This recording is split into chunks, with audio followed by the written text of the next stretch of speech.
kuya. Sigurado ka? Hey, good afternoon, good afternoon. So ayun, pupuntahan na natin yung pakikipagpalitan natin sa ating saucepan. I'm really excited. At kung ako lang ang masusunod, hindi yung challenge ko, titigil na ako dito sa item na to kasi this is one of my favorite things to collect kasi nga nasa industry ako ng pagkukusina or ng pagkain. Tara, samahan nyo ako. Alright, dito tayo ngayon sa Summer Pines Residences. Yan.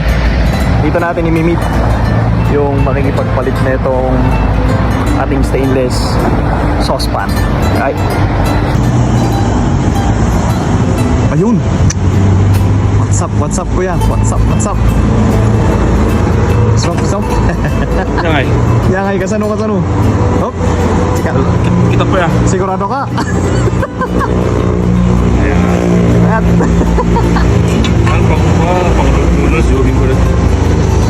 personal use? Anyway, trade ko. Since Ayun! Bagay na. Anyway, this is a knife, a petty knife. It's good. Lang ko na ipagkita yung branding na, but this is good. I'm giving away free shirt, the pinikpikan shirt. Ayos, swerte aja yung makakala And dito syempre, eh. nalamin tatanga December, nakadre di sili. Bantiwal, amok may And tayo. then the bag is yours also. Alright, pinikpikan. Sigurado ka tahanan nga may trade back na naman oh. Tatlo, season of giving. Yes sir, ayos. Alright, thank you so much. Marong nga tagay. Ayos, naala dyan saucepan tayo. And here we have it, my brothers and sisters. Pinikpikan, kuha na natin. Check natin ulit yung laman niya.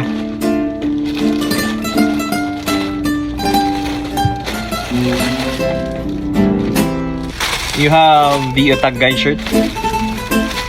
And ito yata yung bago nilang release. Buksan ko na. Sa pag-itradean ko, don't worry. Hindi ko naman isusuot. Nahulog. May washing instruction.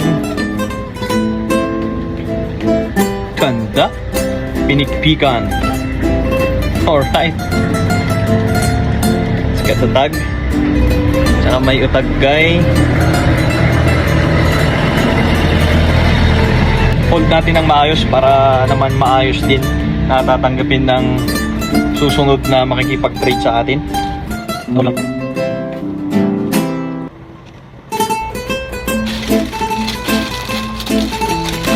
Kami po na.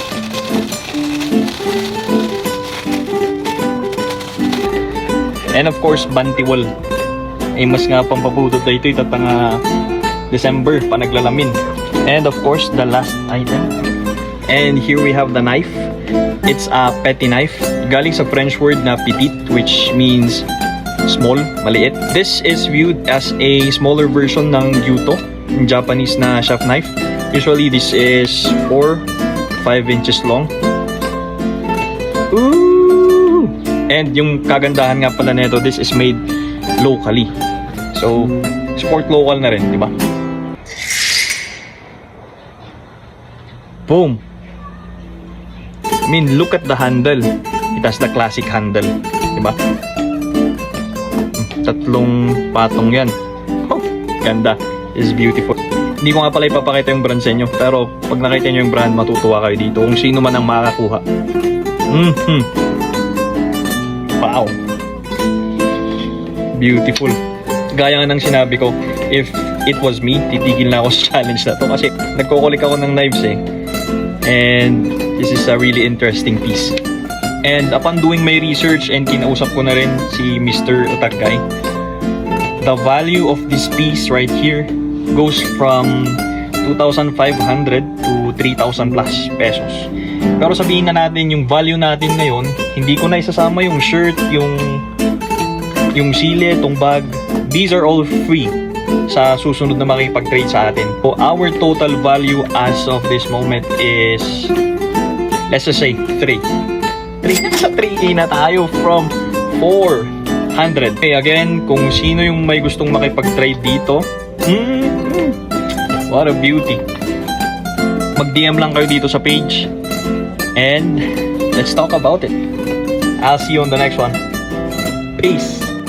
Oo nga pala, pahabol ko lang, Mr. Atagay is letting go some of his knife collections. Sa mga mahilig dyan mag-collect, you should DM him directly at tignan kung ano yung meron siya. Sa tingin ko magugustuhan nyo. Kasi ako, when I have extra money in the future, definitely I'm gonna buy from him. Ayun lang, just DM him directly. See you guys on the next one. Bye-bye.